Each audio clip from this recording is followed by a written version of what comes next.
नमस्ते सबैजनालाई। सबैलाई नेपाल अनलाइन स्कुलमा स्वागत छ। हामी यस भिडियो मार्फत जनसङ्ख्या शिक्षा भन्ने विषय पढ्न गइरहेका छौँ र आज म हजुरहरूलाई इकाइ 1 अथवा पाठ 1 जनसङ्ख्या र जनसङ्ख्या शिक्षाको बारेमा केही कुराहरू सिकाउन अथवा भन्न गइरहेको छु। कृपया तपाईँहरूले आफ्नो कपी कलम ल्याएर राख्नुहोला र बुँदाहरू टिपोट गर्दै जानुहोला है। हाम्रो इकाइ 1 मा रहेको छ जनसङ्ख्या र जनसङ्ख्या शिक्षा। त्यसलाई अङ्ग्रेजीमा पपुलेसन एन्ड पपुलेसन एडुकेसन पनि भन्ने गरिन्छ है। पपुलेसन भनेको के हो त? अनि त्यसपछि पपुलेसन एडुकेसनको बारेमा हामीलाई पपुलेसनको बारेमा के जानकारीहरू हुनुपर्छ त हामीले यस पाठमा पढ्नेछौँ है। ल सुरु गरौँ है त। पहिलोमा रहेको छ जनसङ्ख्याको परिचय र अवधारणा। अङ्ग्रेजीमा introduction and concept to population. Population भनेको के हो, जनसङ्ख्या भनेको के हो भन्ने कुरा चाहिँ हामीले पढ्नु पर्ने हुन्छ है। जनसङ्ख्या अङ्ग्रेजी शब्द पपुलेसनको नेपाली रूपान्तरण हो। पपुलेसनलाई नेपालीमा के भन्दो रहेछ त? जनसङ्ख्या भन्ने गरिन्छ भनेर भनिएको छ। पपुलेसन ल्याटिन भाषाको पपुलर शब्दबाट आएको हो, जसको शाब्दिक अर्थ पिपल अर्थात् जनता भन्ने हुन्छ।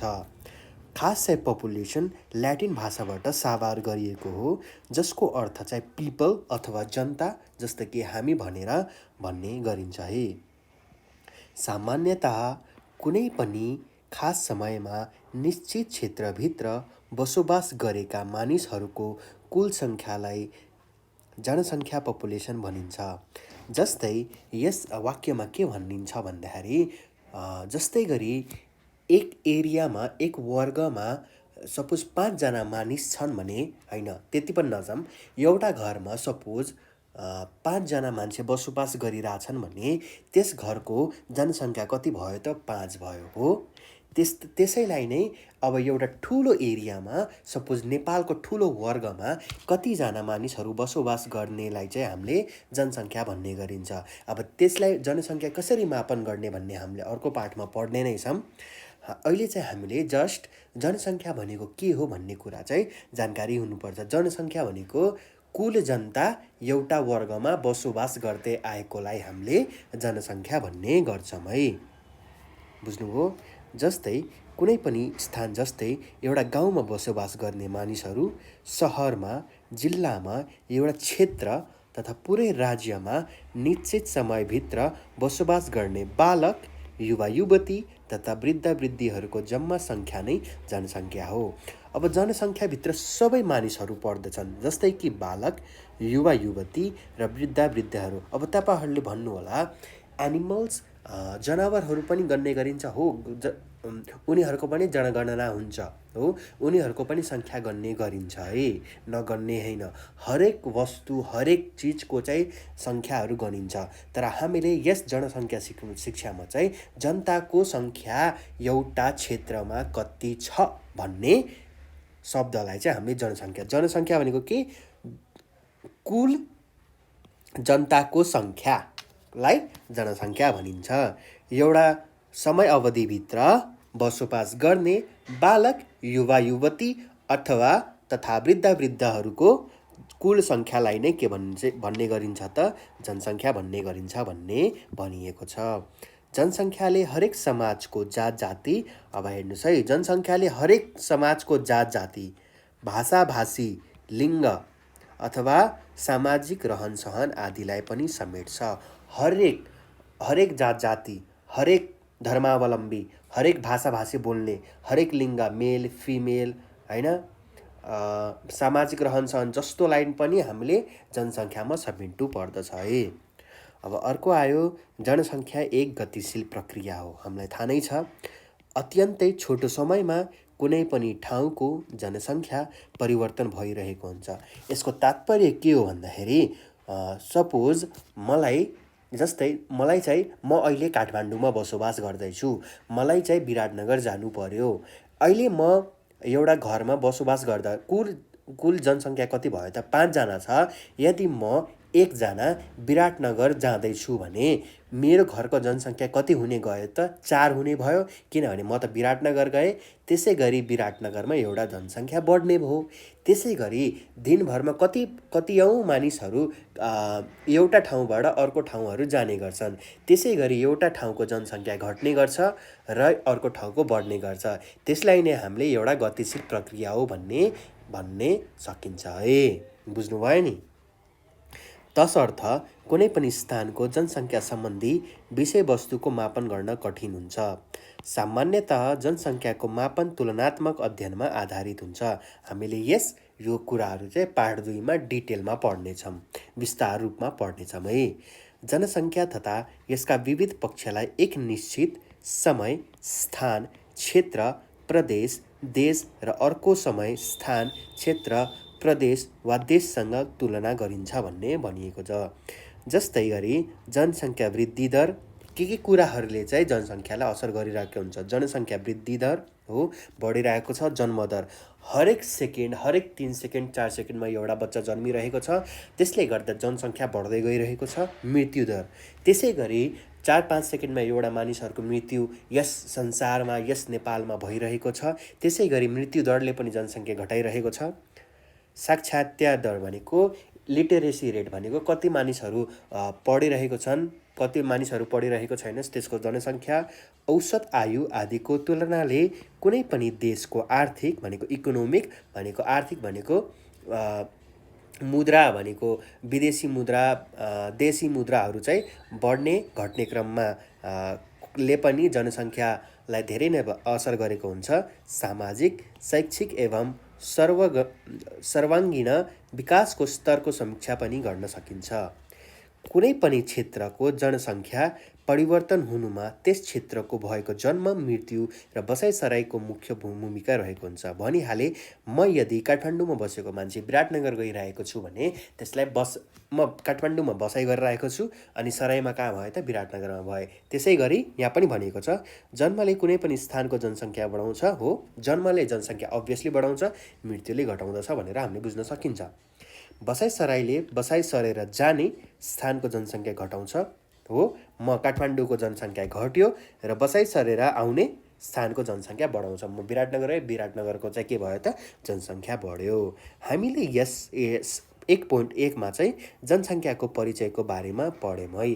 हजुरहरूलाई क्लियर केही अर्थमा पुरा भयो होला भन्ने मैले आशा गराएको छु है। अर्कोमा छ जनसङ्ख्या विशेषताहरू।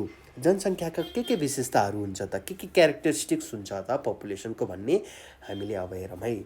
मूलतः जनसङ्ख्याको अध्ययन मानिसहरूको सङ्ख्यासँग सम्बन्धित हुन्छ। हो, त्यही मानिसहरूकै सङ्ख्या गन्ने त हो नि जनसङ्ख्यामा, हो कि होइन।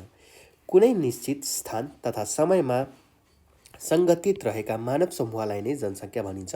एउटा निश्चित स्थानमा, म सपोज विराटनगरमा बसोबास गरिरहेको छु, एउटा निश्चित समयमा कति मानिसहरू बसोबास गर्दैछन् त, हो, त्यस्तै समूहलाई नै हामीले जनसङ्ख्या भन्ने गरिन्छ। यस्तो जनसङ्ख्याको विशेषताहरू निम्न बमोजिन्छ। मुनि लेखिएको छ के विशेषताहरू हुन्छ त। जन्मदर, त्यसलाई अङ्ग्रेजीमा नेटालिटी अर बर्थ रेट पनि भन्ने गरिन्छ।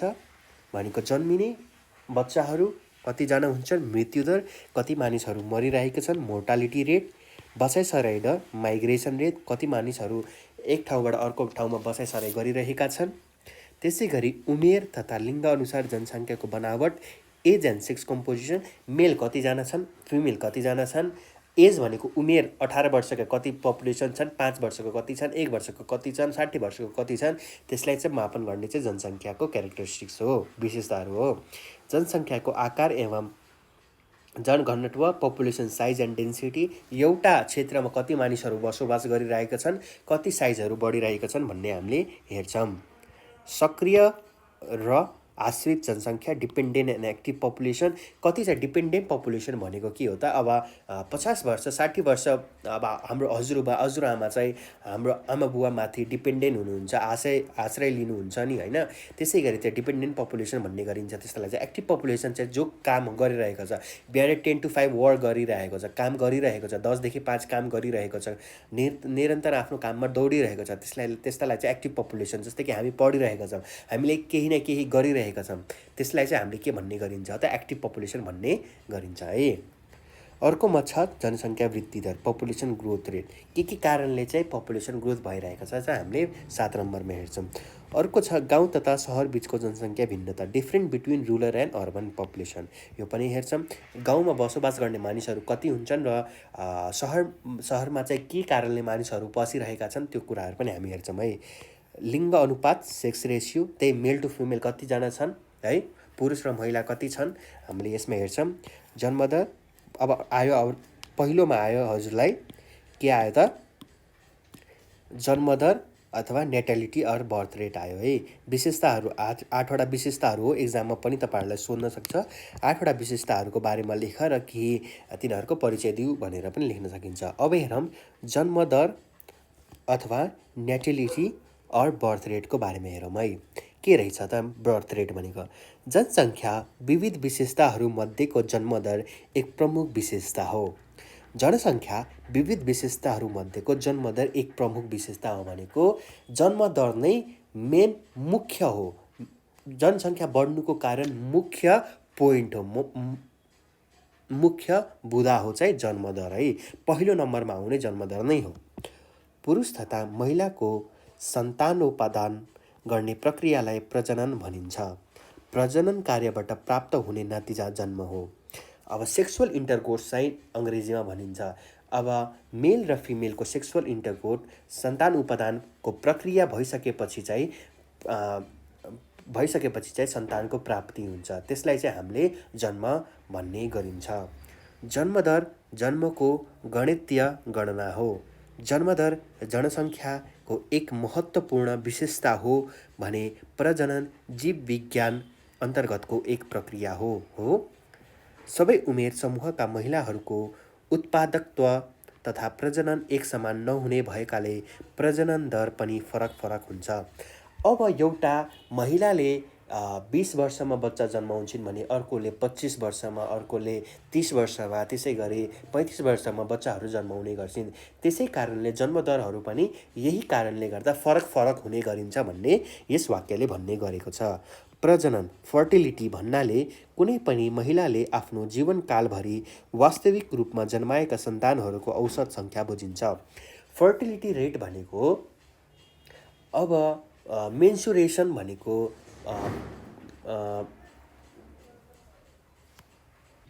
अब जबसम्म महिलाहरूमा महिनावारी रोकिँदैन त्यस अवधिमा महिलाहरूले जब चाहे तिनीहरूले बच्चालाई जन्म दिन सक्छन्। त्यही कारणले गर्दा नै जन्मदरहरू फरक हुने गर्छन्। अब कसैलाई बच्चा चाँडो चाहिएको हुन्छ, कसैलाई अलि ढिला। त्यही कारणले जन्मदरको मेन चाहिँ फर्टिलिटी रेट पनिलाई मुख्य कारण हुनसक्छ है। तसर्थ प्रजनन व्यक्तिको सन्तान जन्माउन सक्ने वास्तविक जैविक क्षमता एक्चुअल पर्फर्मेन्स हो भनेर परिभाषित गर्न सकिन्छ। यसै गरी उत्पादकत्व फेक्युन्डिटी भन्नाले कुनै पनि महिलाले आफ्नो जीवनकालभरि जन्माउन सक्ने सम्भावित कुल सन्तान सङ्ख्या बुझिन्छ। अब फेक्युन्डिटी अथवा उत्पादकत्व भनेको चाहिँ एउटा महिलाले आफ्नो जीवनकालमा कतिवटा बच्चा जन्माउन सक्छिन् भन्नेलाई चाहिँ हामीले फेक्युन्डिटी भन्न सकिन्छ है। तसर्थ उत्पादकत्वलाई व्यक्तिको सन्तान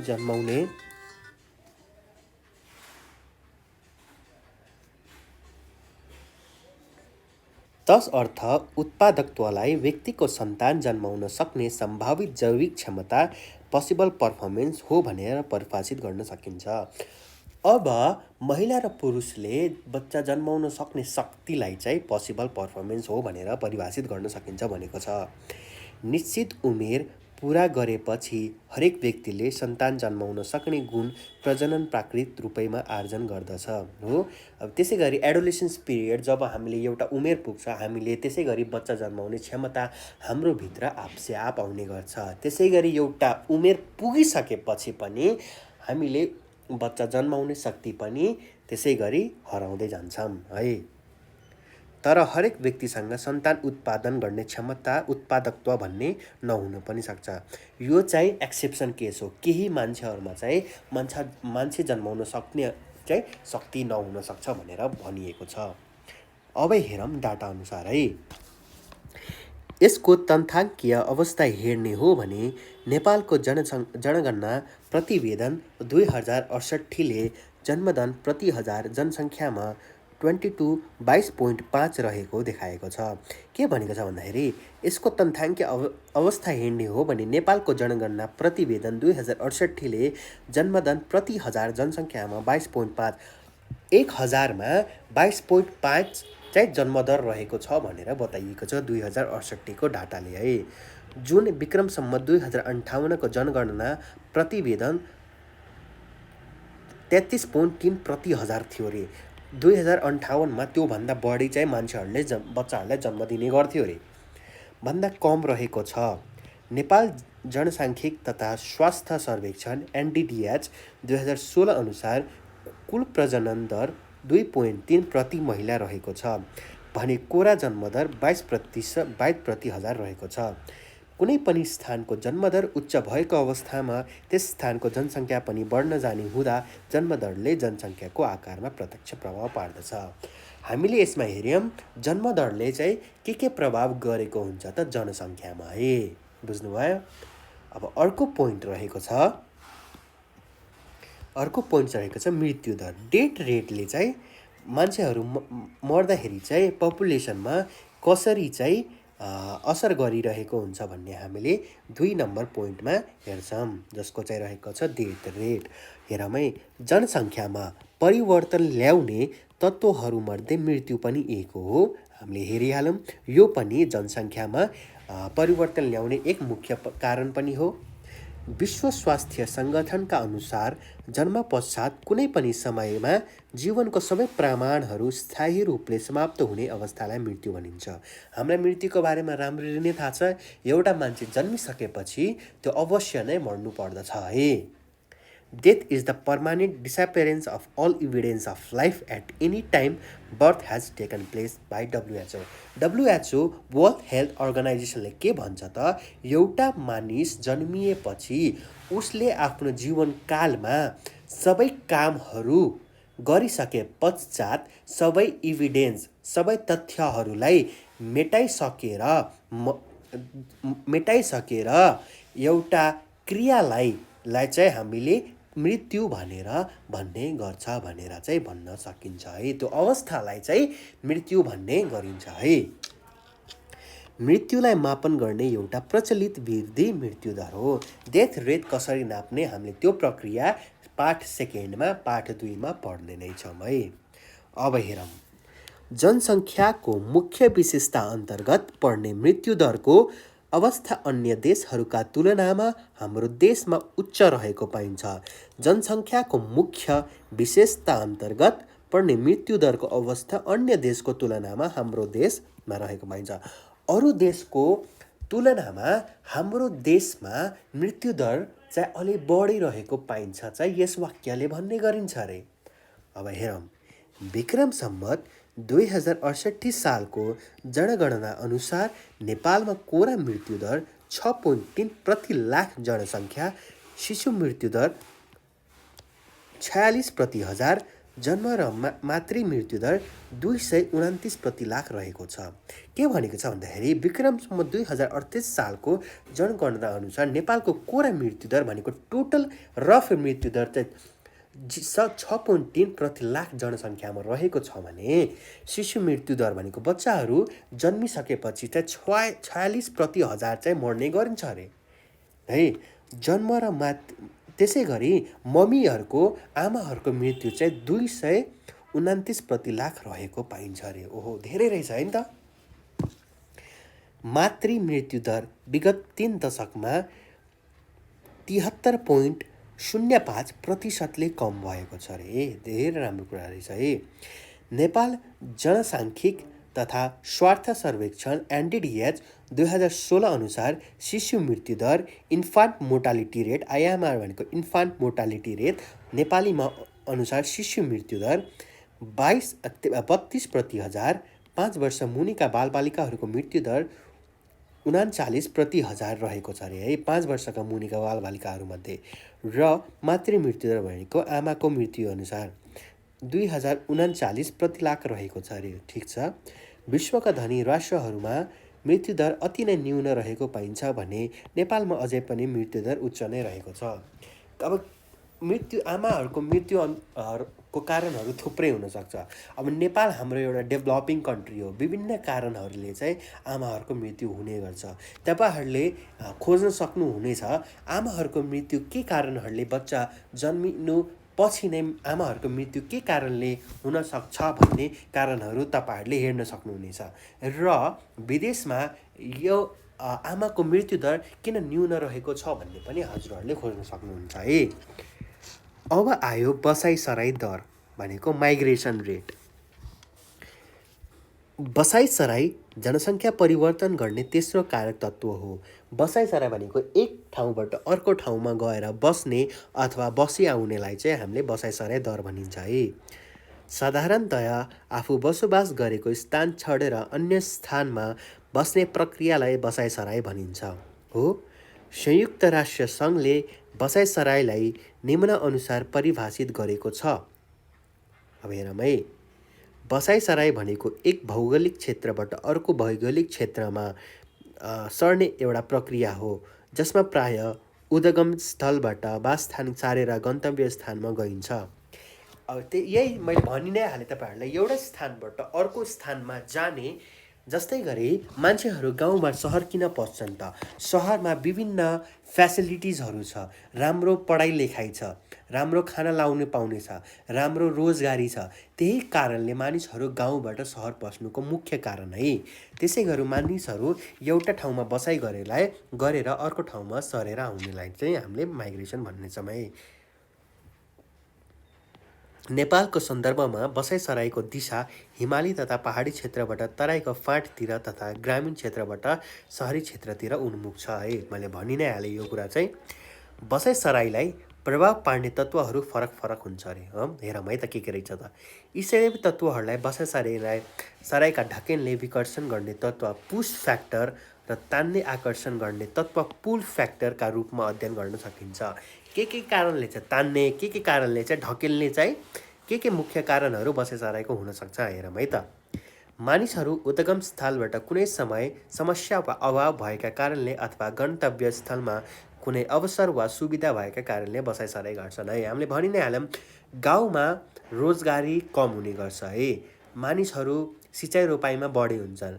तर यदि त्यसै मानिसलाई तपाईँले सहरमा त्यही मानिसले गाउँमा 10,000 कमाइरहेछ अरे, त्यही मानिस सहर पसेर 30,000 कमाउन सक्छ भने मानिसहरू अवश्य नै सहर पसेर काम गर्न थाल्छन्।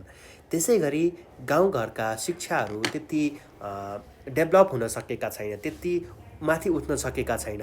त्यसै गरी मानिसहरू राम्रो आफ्नो बच्चाहरूलाई राम्रो शिक्षा दिनका लागि चाहिँ सहर पसिरहेका हुन्छन्। यसै गरी धेरैभन्दा धेरै कारणहरू सहर पस्नलाई चाहिँ हुनसक्छ। जसै गरी राम्रो उपचार पाउन सकिन्छ, राम्रो हस्पिटलहरू पाउन सकिन्छ हामी सहर पसेर है।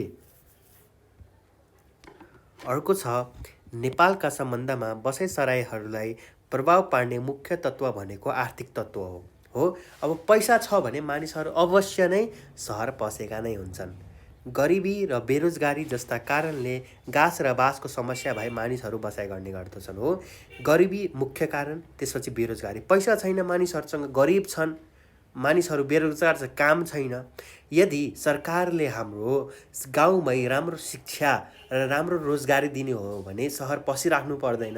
मानिसहरूले गाउँमै बसेर राम्रो रोजगारी गर्न सक्छन्, आफ्नो जीवन पालन गर्न सक्छन् हो कि होइन हो। ठुलो सङ्ख्यामा मानिसहरू बसाइ सर्नमा उद्गम तथा गन्तव्य दुवै स्थानमा नकारात्मक असर पर्दछ। अब हेर्नुहोस् है, के कारणले चाहिँ अब सहरमा मानिसहरू पस्न त पसे, तर एउटा ठाउँमा धेरै मानिसहरू बसोबास गर्न थाल्यो भने सहरलाई त्यस क्षेत्रलाई त एकदमै असर पुग्ने गर्छ। त्यो एरिया प्रदूषित हुने गर्छ, त्यस टेम्परेचर बढ्न थाल्छ, तापक्रम बढ्न थाल्छ। त्यो एरियामा फेरि फेसिलिटिजहरू धेरै प्रोभाइड गर्नुपर्ने हुन्छ, हस्पिटल भरिन थाल्छ। अब हेर्नुहोस् न तपाईँ, अब यस कोभिडको कारण पनि, कोरोनाका कारण पनि मानिसहरू सहर पसे, जस कारणले बेडहरू बेडहरू पाएन, आइसियु पाएन, अक्सिजन पाउन सकेन। यदि गाउँघरमै त्यस्ता हस्पिटल हजारौँ भएको भए मानिसहरू सहर पसिराख्नु पर्दैन थियो नि, मानिसहरूको मृत्युदर कम हुने थियो होला, धेरै मानिसहरूलाई हामीले बचाउन सक्थ्यौँ होला, हो कि होइन है? तपाईँहरूले यो सोच्नु सक्नुहुन्छ है। उद्गम स्थानमा आर्थिक गतिविधि मन्द हुन पुग्छन् भने यसको विपरीत गन्तव्य स्थानमा बसाइसरेको जति बढी चाप हुन्छ त्यति नै बढी आर्थिक, सामाजिक र वातावरणीय जस्ता पक्षहरू नकारात्मक असर पर्दछ। सही बात हो। नेपाल जनसाङ्ख्यिक तथा स्वास्थ्य सर्वेक्षण NDHS 2016 अनुसार 10 वर्ष अगाडिदेखि नै सर्वेक्षण गरेका वर्ष 2016 बिचमा बसाइ सर्ने अवस्था हेर्ने हो भने 15 देखि 19 वर्षका महिलाहरू 43.8% र पुरुषहरू 20.6% छन् भने 20 देखि 24 वर्षका महिलाहरू 29.2% र पुरुषहरू 25.7% बसाइसरेको पाइन्छ रे। तपाईँहरूले तथ्याङ्क हेर्नु त कति रहेछ त है, बुझ्नुभयो। अर्को आयो उमेर तथा लिङ्ग बनावट, age and sex structure and composition है, बुझ्नुभयो। अब हेरौँ है के कारणहरू रहेछ त, यसमा चाहिँ के पर्दो रहेछ त। उमेर र लिङ्ग अनुसारको जनसङ्ख्याको संरचनालाई उमेर र लिङ्ग अनुसारको जनसङ्ख्या बनावट भनिन्छ। कुनै पनि ठाउँको जनसङ्ख्या स्थितिलाई उमेर र लिङ्गको संरचनाले पनि प्रभाव पारेको हुन्छ। उमेर अनुसारको जनसङ्ख्या बनावटको अध्ययन जनसङ्ख्यालाई उमेर समूहमा विभाजन गरेर गरिन्छ। लिङ्ग अनुसारको जनसङ्ख्या बनावटको अध्ययन जनसङ्ख्यालाई लैङ्गिक आधारमा विभाजन गरिन्छ। अब पुरुष, महिला, अब बोय गर्ल भन्ने गर्छौँ है, त्यसका अनुसार पनि जनसङ्ख्या घट्ने अथवा बढ्ने गरिन्छ है। अब त्यसलाई चाहिँ हामीले age and sex structure composition भन्ने अथवा उमेर तथा लिङ्ग बनावटको अनुसारमा जनसङ्ख्या विभाजन गर्नेलाई नै हामीले उमेर तथा लिङ्ग बनावटको आधारमा भन्यौँ है। अर्को छ जनसङ्ख्याको आकार एवं जनघनत्व, पपुलेसन साइज एन्ड डेन्सिटी। अब हेरौँ है के रहेछ त। जनसङ्ख्याको आकार भन्नाले कुनै निश्चित समयमा खास स्थानमा रहेको जम्मा मानिसहरूको सङ्ख्या भन्ने बुझिन्छ। एउटा क्षेत्रमा, एउटा स्थानमा बसोबास गरेको मानिसलाई नै जनसङ्ख्याको आकार भन्ने बुझिन्छ है। जनघनत्व भन्नाले जमिन र जनसङ्ख्या बीचको अनुपात अथवा औसत रूपमा 1 वर्ग किलोमिटर क्षेत्रफलमा बसोबास गर्ने मानिसहरूको कुल सङ्ख्या भन्ने बुझिन्छ। सपोज 1 किलोमिटर एरिया छ, क्षेत्र छ, 1 किलोमिटरमा कति मानिसहरू बसोबास गर्दैछन् भनेर हामीले त्यसै गरी जनसङ्ख्या गन्ने गर्दछौँ है।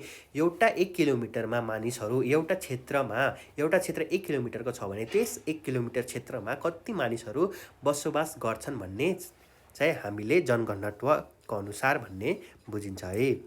जनघनत्व निकाल्नलाई कुनै स्थान विशेषमा बसोबास गर्ने जनसङ्ख्यालाई तत्त स्थानको कुल क्षेत्रफलले भाग गर्नु पर्दछ। उदाहरणका लागि अब हेरौँ है, उदाहरणका लागि हामीले जनघनत्व कसरी निकाल्ने। उदाहरणका लागि विक्रम सम्वत 2068 को जनगणना अनुसार नेपालको जनसङ्ख्या 2,64,94,504 र नेपालको क्षेत्रफल 1,47,181 वर्ग किलोमिटर रहेछ रे। नेपालको जनघनत्व निम्न अनुसार निकालिन्छ। अब कसरी निकालिन्छ त हेरौँ। जनघनत्व भनेको के हो? डेन्सिटी हो। त्यसको फर्मुला के रहेछ त? कुल जनसङ्ख्या डिभाइडेड बाई क्षेत्रफल रहेछ। डेन्सिटी इक्वल्स टु त्यस एरियामा रहेको पपुलेसन जनसङ्ख्या र त्यसको क्षेत्रफल कति छ त। कुल जनसङ्ख्या कति रहेछ त? यति रहेछ, हामीले त्यो लेख्यौँ।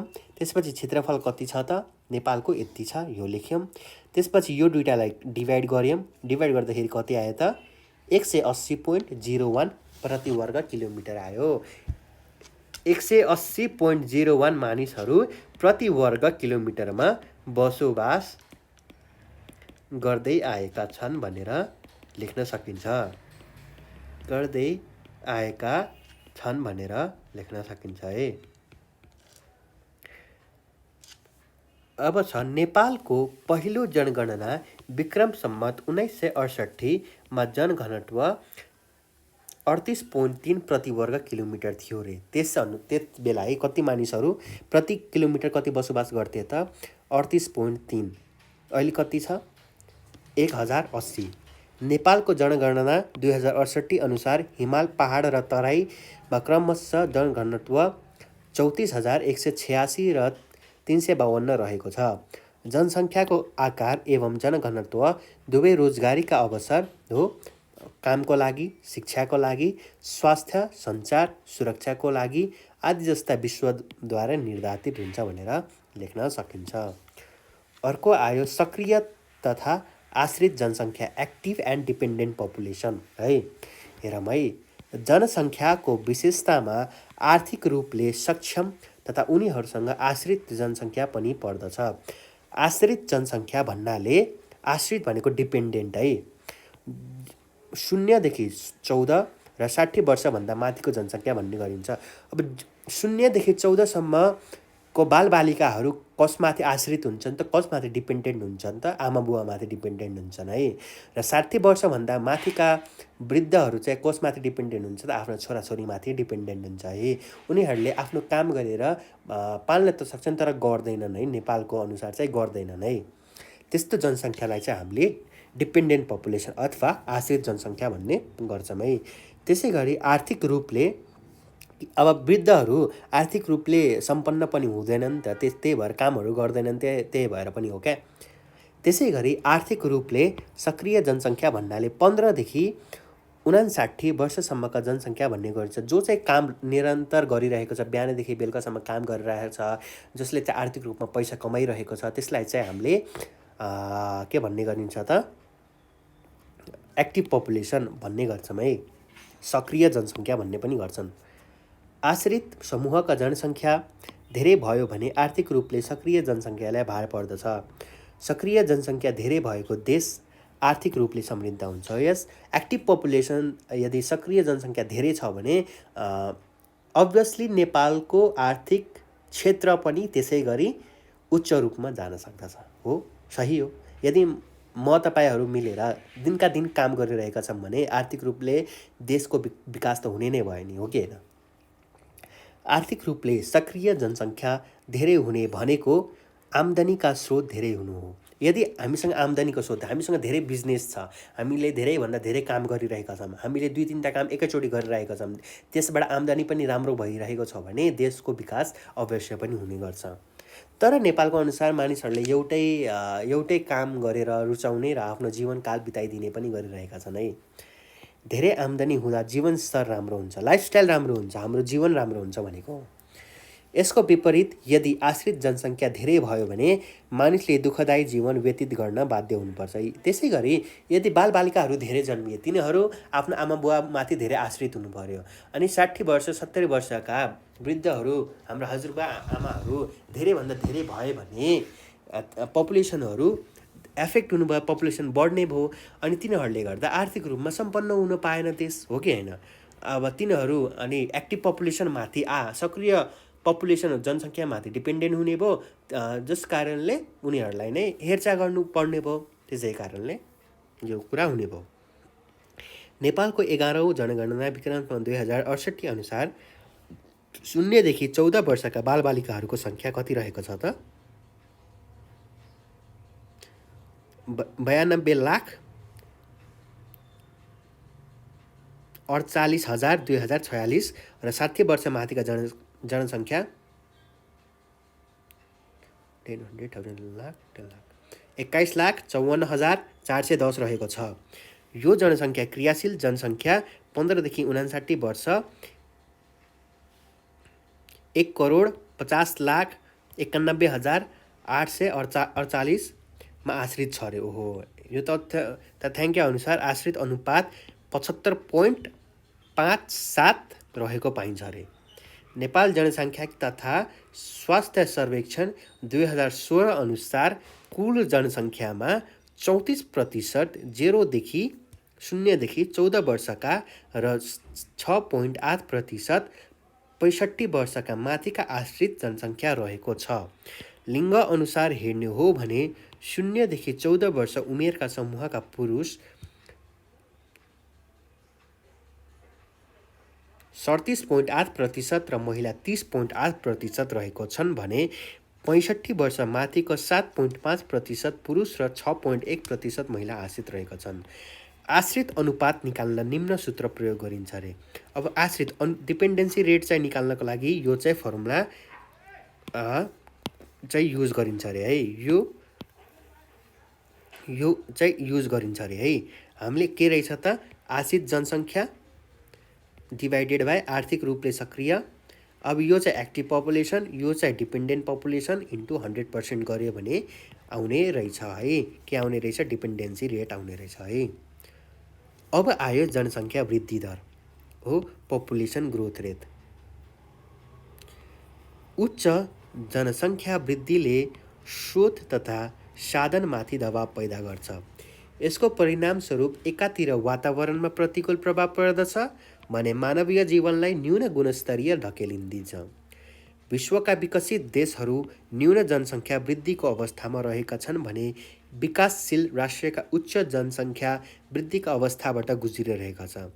हो, ठिक हो। नेपालको जनसाङ्ख्यिक इतिहासको दोस्रो तथा तेस्रो जनगणना जनसङ्ख्या वृद्धि दर नकारात्मक रहेको पाइन्छ भने विक्रमसम्म 2068 सालको जनगणना तथ्याङ्क अनुसार नेपालको जनसङ्ख्या वृद्धि दर 1.35% रहेको देखाएको छ।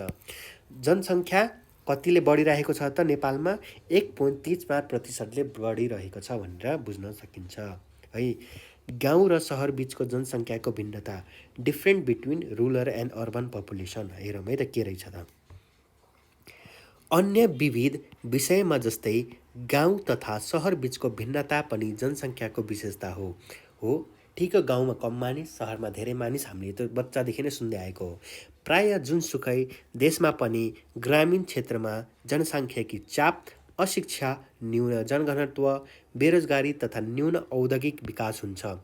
विकसित देशहरूमा चाहिँ के कुराहरूले चाहिँ अशिक्षा, राम्रो शिक्षा, न्यून जनघनत्व, रोजगारी है, यति कुराहरूले चाहिँ अफेक्ट गरिरहेको हुन्छ। यसको विपरीत सहरी क्षेत्रमा स्वास्थ्य, शिक्षा, यातायात, रोजगारी र मनोरञ्जनका अतिरिक्त गुणस्तरीय जीवनका अधिक सम्भावना हुन्छ।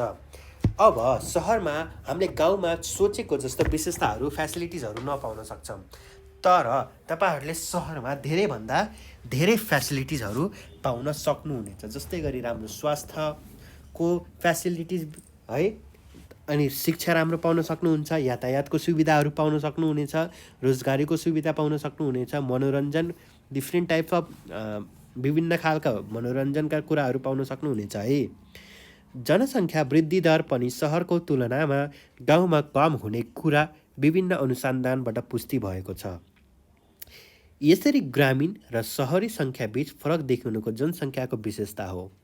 नेपालको जनगणना वर्ष विक्रमसम्म 2009-11मा देशमा जम्मा 10वटा सहरी क्षेत्र तथा 2.9% मानिसहरू सहरमा बस्दथे। 2009 र 11 अनुसार मानिसहरू सहरमा 2.9% मात्र बस्दथे, तर विक्रमसम्म 2068का जनगणना अनुसार सहरी क्षेत्रमा 17% मानिसहरू बसोबास गर्दछन्। 2068 अनुसार मानिसहरू 17% चाहिँ मानिसहरू बसोबास गर्दछन्। अब हामीले 2078 अहिले कति चलिरहेको छ,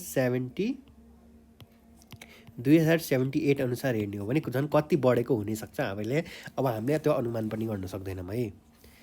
त्यसै गरी ग्रामीण क्षेत्रमा बसोबास गर्ने जनसङ्ख्या प्रतिशत 83 भनेको 83 रहेको छ। उक्त जनगणना अनुसार नेपालमा 58वटा सहरी क्षेत्र घोषणा गरिएको छ। अब 77 डिस्ट्रिक्ट मध्ये त 58 डिस्ट्रिक्टलाई त सहरी क्षेत्र नै घोषणा गरिसकेको छ अरे हो। अब आयो लिङ्ग अनुपात भनेको सेक्स रेसियो। पुरुष तथा महिलाको अनुपात भनेको रेसियो, मेल बाई फिमेल, पुरुष बाई महिलाको रेसियोलाई नै सेक्स रेसियो भनिन्छ। पनि जनसङ्ख्याको एउटा प्रमुख विशेषता हो। पुरुष र महिला अनुपातलाई प्रभाव पार्ने विभिन्न तत्त्वहरूमध्ये मृत्युदर हो। पुरुष र महिला बीचको मृत्यु दरमा हुने फरक महिला तथा पुरुषको अनुपातमा फरक पार्ने अब कति केटा पुरुष मानिसहरू मरिरहेका छन् र महिला मानिसहरू मरिरहेका छन् भन्ने दुईटाको यदि रेसियो अनुपात लिने हो भने कति फरक पर्दछ भन्ने चाहिँ लिङ्ग सेक्स रेसियोले पनि जनसङ्ख्यामा असर गरिरहेको हुन्छ। प्राकृतिक रूपमा महिला तथा पुरुषको अनुपात उस्तै उस्तै हुने भए तापनि विकासोन्मुख देशहरूमा महिलाहरूको मृत्युदर पुरुष तुलनामा केही बढी देखिएको पाइन्छ अरे हो। अति विकसित देशहरूमा यसको अवस्था ठीक विपरीत छ। नेपालको जनगणना वर्ष 2068मा लिङ्ग अनुपात सेक्स रेसियो 94.2 रहेको पाइन्छ अरे। मतलब उस्तै रहेछ है, 5%ले चाहिँ कम रहेछ।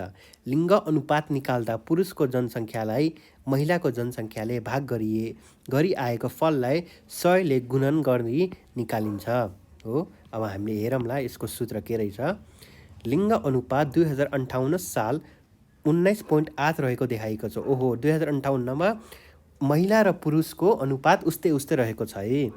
यसको मतलब 100 जना महिला बराबर 49.8 जना पुरुष रहेको पाइन्छ। उस्तै छ जस्तो लगभग है। लिङ्ग अनुपात निकाल्न तलको सूत्र युज गरिन्छ। लिङ्ग अनुपात सेक्स रेसियो भनेको पुरुष डिभाइडेड बाई महिला बाई इन्टु 100 गर्न सकिन्छ है। हामीले यसलाई चाहिँ युज गरेर सेक्स रेसियो निकाल्न सक्छौँ है। अब तपाईँहरूले यो क्रियाकलाप गर्न सक्नुहुन्छ। जनसङ्ख्या परिवर्तनमा प्रमुख तत्त्वहरू जन्म, मृत्यु र बसाइसराइ हुनु हो। जनसङ्ख्या परिवर्तनमा जन्म तथा मृत्युले एकनासले थप घट गर्दछन् भने बसाइसराइले अप्रत्याशित रूपमा जनसाङ्ख्यिक आकारमा परिवर्तन ल्याउन सक्छ। यसका कारण, परिणाम र निराकरणका उपायहरूलाई कक्षामा छलफल गरी टिप्पो तयार पार्नुहोस्। यो तपाईँहरूले माथि पढाएको कुराहरूलाई समेटेर लेख्न सक्नुहुनेछ है। अर्कोमा छ जनसङ्ख्याको शिक्षाको अवधारणा, कन्सेप्ट अफ पपुलेसन एजुकेसन। अब के शिक्षा हामीले पपुलेसनको बारेमा दिन सक्छौँ भनेर पढौँ है त। जनसङ्ख्या विषय छुट्टै विषय नभई बहुयामिक विषय हो। यसलाई कसैले पारिवारिक शिक्षा त कसैले प्रजनन शिक्षा भनेको पाइन्छ हो। कसैले परिवार नियोजन कार्यक्रमका पूरक तथा पर्यायवाची भन्ने गरेको पनि पाइएको छ भने यसलाई यौन शिक्षाका रूपमा पनि हेर्नेको कमी छैन भन्ने कुरा चाहिँ बुझ्न सकिन्छ। अब यसलाई चाहिँ फ्यामिली प्लानिङ, कतिवटा बच्चा जन्माउने नजन्माउने, यौन शिक्षा भनेको अब फ्यामिली प्लानिङ मेजर्सहरू युज गर्ने है जस्ता कुराहरूको फर्टिलिटी रेट है पारिवारिक शिक्षाको रूपमा पनि लिने गरेको छ अरे। युनेस्को अनुसार जनसङ्ख्या शिक्षा एउटा शैक्षिक कार्यक्रम हो जसले परिवार, समाज, राष्ट्र र विश्वमा जनसङ्ख्या स्थितिको बोध गराई उक्त स्थितिप्रति विवेकपूर्ण तथा उत्तरदायित्वपूर्ण प्रवृत्ति र व्यवहारको विकास गर्ने उद्देश्य राखेको हुन्छ भन्ने गरिन्छ अरे। Population education is an educational program, एउटा शिक्षा कार्यक्रम हो which provides for the study of the population situation. जनसङ्ख्याको सिचुएसन कस्तो छ एउटा फ्यामिलीमा, परिवारमा, एउटा समाजमा, एउटा राष्ट्रमा, एउटा विश्वमा, with the purpose of development of the student. Development कसको लागि? व्यवहारको विकासको लागि है। उत्तरदायित्व के हुनसक्छ भन्ने कुरा। Rational and responsible एटिट्युड्स and behaviour towards the seven. कसले भनेको रहेछ? युनेस्को 1970 अनुसार। सन् 1971मा ल्याटिन अमेरिकी देश चिलीको सेन्टियागोमा सम्पन्न भएको जनसङ्ख्या शिक्षा कार्यक्रम तर्जुमा गर्ने क्षेत्रीय सम्मेलनमा जनसङ्ख्या शिक्षालाई यसरी परिभाषित गरिएको छ। अब सेन्टियागोको अनुसार हेरौँ है। जनसङ्ख्या शिक्षा बहुविषयक शिक्षा हो जसले जनसङ्ख्या गुणात्मक र परिमाणात्मक विशेषताहरूलाई प्रभाव पार्ने तत्त्व औलाउँछ र मानिसहरूलाई यौन शिक्षा, पारिवारिक जीवन शिक्षा, नागरिक शास्त्र एवं वातावरणीय शिक्षाबारे परिचित गराउँछ। यी कुराहरूलाई चाहिँ शिक्षालाई चाहिँ हामीले जनसङ्ख्या शिक्षा भन्ने गरिन्छ है। अब छ जनसङ्ख्या शिक्षाको विश्व इतिहास हेर्दा यसको सुरुवात सन् 1965 जनसङ्ख्या शिक्षा कहिले स्टार्ट भयो त 1935मा सुरु भएको थियो। स्विडेनबाट भएको त कहाँबाट भएको थियो? स्विडेनबाट भएको पाइन्छ अरे।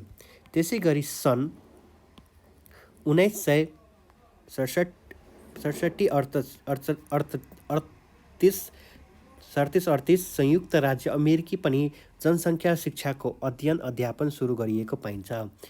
यी देशहरूमा तत्कालीन समयमा जनसङ्ख्या शिक्षाको सुरुवात गर्नुको प्रमुख कारण प्रजनन दरमा आएको ह्रास हो।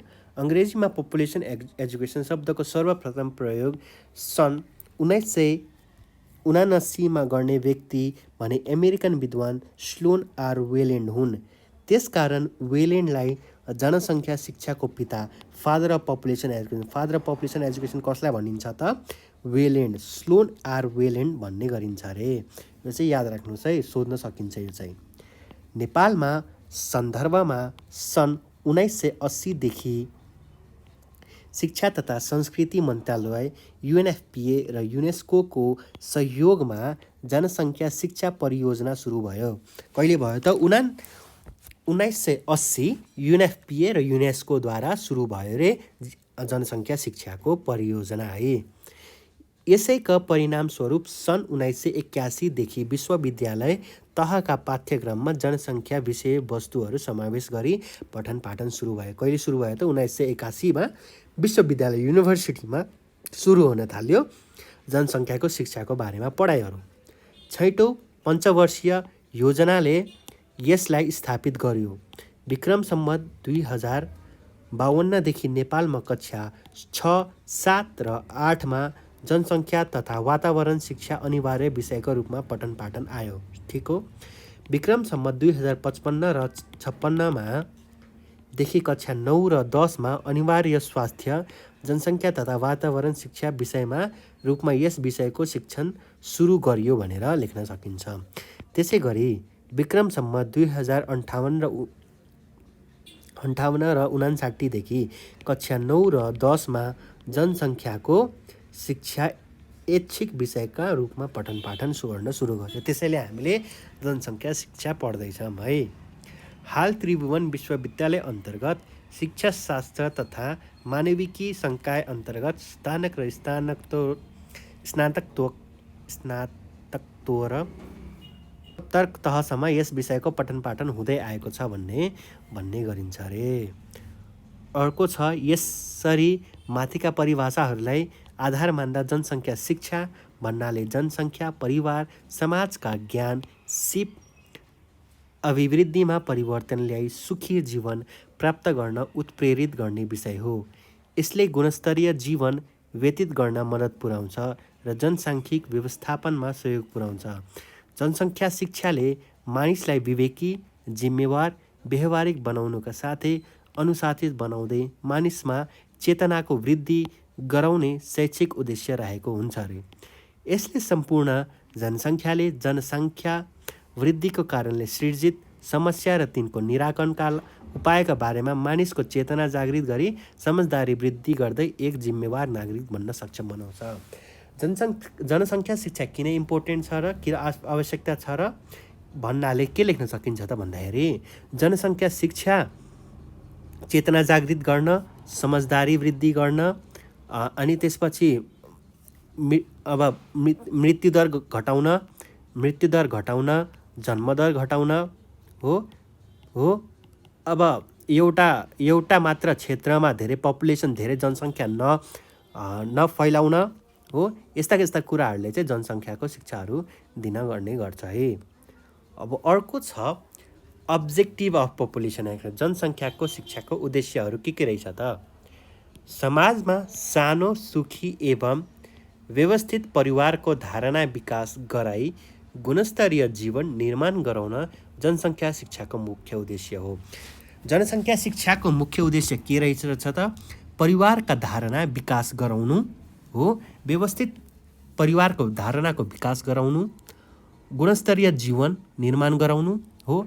एउटा मानिस भएर जन्मिएपछि हामी राम्रो सुखशैल र सुख बाँच्न पाउँछ भन्ने हाम्रो अधिकार हो। त्यसै गरी पपुलेसन एजुकेसन अथवा जनसङ्ख्या शिक्षाले पनि त्यही शिक्षाहरू दिइने गर्छ है। संसारका सबै देशमा जनसङ्ख्या एकै खाले एवं समान लक्ष्य हुँदैन हो। अब विकसित देशहरूमा आफ्नो हुन्छ र विकास गर्दै गरेको देशमा आफ्नो उद्देश्यहरू हुनसक्छ।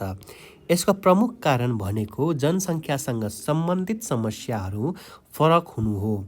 विकासशील राष्ट्रमा उच्च जनसङ्ख्या वृद्धिको कारण रोग, भोक, बेरोजगारी एवं गरिबीको समस्या छ भने अब विकासशील अब हामी जस्तो देशमा चाहिँ जनसङ्ख्याको वृद्धिका कारण के हुनसक्छ त रोग हुनसक्छ हो, भोक हुनसक्छ, बेरोजगारी हुनसक्छ, गरिबी हुनसक्छ है, शिक्षा हुनसक्छ है। त्यस्तै गरी अर्कोतिर विश्वका विकसित राष्ट्रमा जनसङ्ख्या घट्दो छ। किन घट्दो छ त?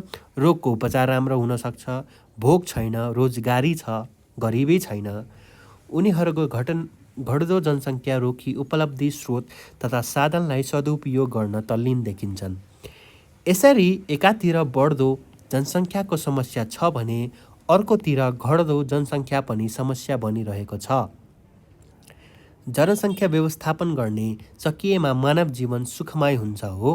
व्यवस्थापन गर्न एकदमै जरुरी छ है। देशको विकास गर्न जनसङ्ख्याको व्यवस्थापन गर्न एकदमै जरुरी छ। सुखी जीवन यापन गर्न खाना, आवास, शिक्षा, स्वास्थ्य, मनोरञ्जन र सुरक्षा जस्ता अत्यावश्यक कुराहरू उपलब्ध हुनुपर्दछ। जबसम्म मानिसले विवेकपूर्ण र उत्तरदायी भई प्रजनन दरमा नियन्त्रण गर्दैन तबसम्म सुख जीवनको कल्पना समेत गर्न सकिँदैन। यदि मानिसहरू आफ्नो बच्चाहरू कतिवटा जन्माउने तिनीहरूको बारेमा सोच्दैनन् भने तबसम्म जन्मदर बढिरहन्छ, मृत्युदर पनि त्यही अनुसार बढिरहन्छ र जनसङ्ख्याको पनि वृद्धि हुँदै जान्छ। त्यसैले आफ्नो जनताहरूले आफ्नो उत्तरदायी के हो भन्ने बुझ्न जरुरी छ। त्यसको शिक्षा चाहिँ जनसङ्ख्या शिक्षाले दिने गर्छ। जनसङ्ख्या शिक्षाको उद्देश्यहरूलाई बुँदागत रूपमा निम्न बमोजिम अध्ययन गर्न सकिन्छ। नेपाल तपाईँले इक्जाममा यस्तो टिपोटमा चाहिँ तपाईँले लेख्न सक्नुहुनेछ। विद्यार्थीहरूलाई जनसङ्ख्या विषयसँग सम्बन्धित आवश्यक पर्ने ज्ञान, सिप, धारणा, मूल्य एवं अभिवृद्धिका विकास गराउन सकिन्छ। राष्ट्रिय तथा विश्वको जनसङ्ख्या स्थितिको विगत, वर्तमान र भविष्यका बारेमा जानकारी गराउनु। अब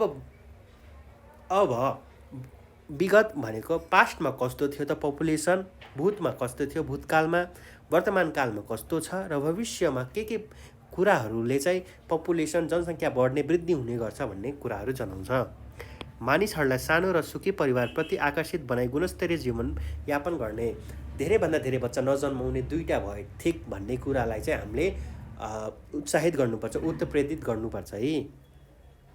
परिवार नियोजन के कसरी गर्न सकिन्छ भन्ने कुराहरू चाहिँ हामीले पपुलेसन एजुकेसनद्वारा अवेरनेस ल्याउनुपर्छ। परिवारका आकार सानो राख्न जनसङ्ख्या वृद्धिलाई नियन्त्रण गर्ने आवश्यक उपायहरूबारे उपयुक्त धारणा र विकास हामीले भनिहाल्यौँ। परिवार नियोजन के कुराहरूले चाहिँ गर्न सकिन्छ भन्ने कुरालाई चाहिँ जनसङ्ख्याको शिक्षामा पढ्न सकिन्छ। विकासका गतिविधि सञ्चालन गर्दा जनसङ्ख्या र वातावरणका विधि पक्षलाई ख्याल गरी दिगो विकासलाई आत्मसात गर्नु। मानिसहरूलाई यौन जन्य कुराप्रति विवेकशील हुन उत्प्रेरितहरू। सेक्स एजुकेसनबारे जनसङ्ख्याले बताउँछ। लैङ्गिक विभेदको अन्त्य गर्नु। लैङ्गिक विभेद हुनु भएन, हरेक मेल, हरेक फिमेल, हरेक महिला, हरेक पुरुष एक हो भन्ने जनसङ्ख्या शिक्षाबाट पनि प्राप्त गर्न सकिन्छ। अरू सब्जेक्टहरू पनि हरेक चिजबाट चाहिँ यो कुरा तपाईँले जान्नु पर्दछ। त्यसै गरी यस सब्जेक्टबाट पनि तपाईँहरूले केही सिक्नुहोस् भन्ने कुरालाई चाहिँ राखिएको पोइन्ट हो यो। तीव्र जनसङ्ख्या वृद्धिको कारण, परिणाम, के कारणले तीव्र गतिमा जनसङ्ख्या वृद्धि भइरहेको छ, के कारण हुनसक्छ, त्यसको परिणाम के हामीले भोग्नुपर्ने हुन्छ र त्यो कसरी नियन्त्रण गर्न सकिन्छ भन्ने कुराहरू चाहिँ हामीले गर्न सकिन्छ है। अब आयो जनसङ्ख्या शिक्षाको महत्त्व तथा आवश्यकता, need and importance of population education. अब्जेक्टिभमा पनि हेऱ्यौँ, यसमा पनि हामीले पढ्नेको तिनैहरू नै हुन्छ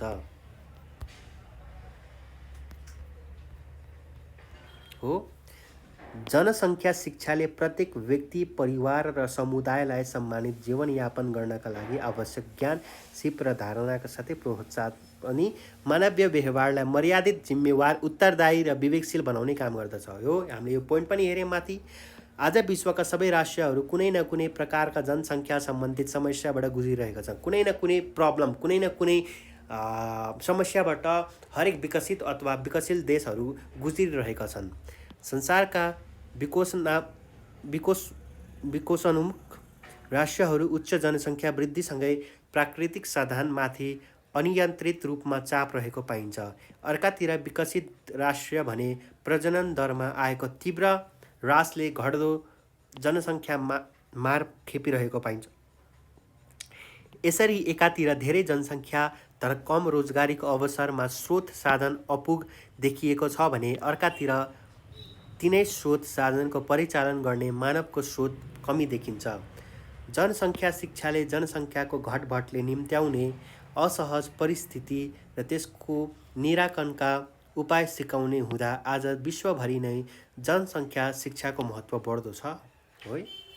अनियन्त्रित जनसङ्ख्या वृद्धि गुणस्तरीय जीवनका बाधकका रूपमा देखा परेको छ। जनसङ्ख्या शिक्षा एउटा यस्तो प्रक्रिया हो जसले व्यक्तिहरूको धारणा तथा व्यवहारमा परिवर्तन समेत ल्याउन सहयोग गर्दछ। मान्छेहरू बदलिन जरुरी छ। मान्छेहरू के कुरामा बदलिन सकिन्छ भन्ने कुरा जनसङ्ख्या शिक्षाले पनि प्राप्त गर्न सकिन्छ है। विकास र वातावरणलाई प्रत्यक्ष प्रभाव पार्ने जनसङ्ख्यालाई व्यवस्थित गर्न जनसङ्ख्या शिक्षाको आवश्यकता महसुस गरिन्छ। जनसङ्ख्या शिक्षाको महत्त्वलाई बुदागत रूपमा निम्न छ। अब जनसङ्ख्याको इम्पोर्टेन्सहरू, उनीहरूको महत्त्वलाई चाहिँ बुढा तिपोटमा चाहिँ यसरी चाहिँ तपाईँले इक्जाममा लेख्न सक्नुहुनेछ है। के कुराहरू हुनसक्छ त, के इम्पोर्टेन्स छ त? जनसङ्ख्या सम्बन्धी चेतनाको विकास गर्न, अवेरनेस फैलाउन, जनसङ्ख्या वृद्धि भयो भने के हुन्छ, जनसङ्ख्या घट्यो भने के हुन्छ, यस्ता कुराहरूलाई चाहिँ अवेरनेस मान्छेहरूमा फैलाउन चाहिँ यसले मद्दत गर्छ। तीव्र जनसङ्ख्या वृद्धिको अवसरको बोध गराई सानो परिवारप्रति प्रेरित गर्न, फ्यामिली प्लानिङ गराउन, धेरै बच्चाहरू नजन्माउन, 2टा भए ठिक, एउटा भए ठिक भन्ने कुराहरूमा प्रेरित गर्न, गुणस्तरीय जीवन अभिवृद्धि गरी भावी पिँढीलाई सुरक्षित राख्न, हाम्रो जीवन गुणस्तरीय कसरी बनाउन सकिन्छ भन्ने कुराहरू सिकाउन, गरिब न्यूनीकरण गरी विकासको बाटो अवलम्बन गर्न, गरिबी कसरी हटाउन सकिन्छ, आफ्नो जीवन कसरी सुखशाल बिताउन सकिन्छ कुराहरू चाहिँ यस जनसङ्ख्या शिक्षाले चाहिँ दिने गरिन्छ।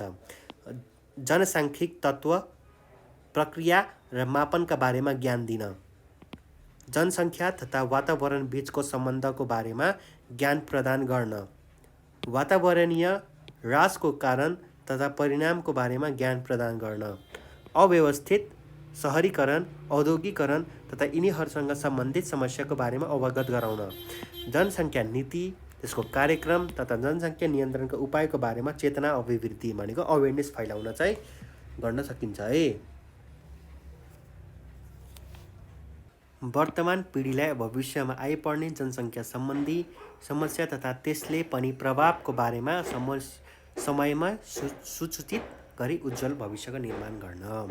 यो कुराहरूले चाहिँ हामीले जनसङ्ख्या र त्यसको शिक्षाको बारेमा यस पाठमा हामीले पढ्यौँ। जनसङ्ख्या भनेको के हो, त्यसको शिक्षाको बारेमा, त्यसलाई कसरी नियन्त्रण गर्न सकिन्छ, के बारेमा हामीले चेतना फैलाउनुपर्छ, के कुराहरू चाहिँ हामीले गर्न सक्छौँ भन्ने कुराहरू चाहिँ हामीले यस पाठमा हेऱ्यौँ है। तपाईँहरूले बुझ्नुभएको छ भन्ने आशा राखेको छु।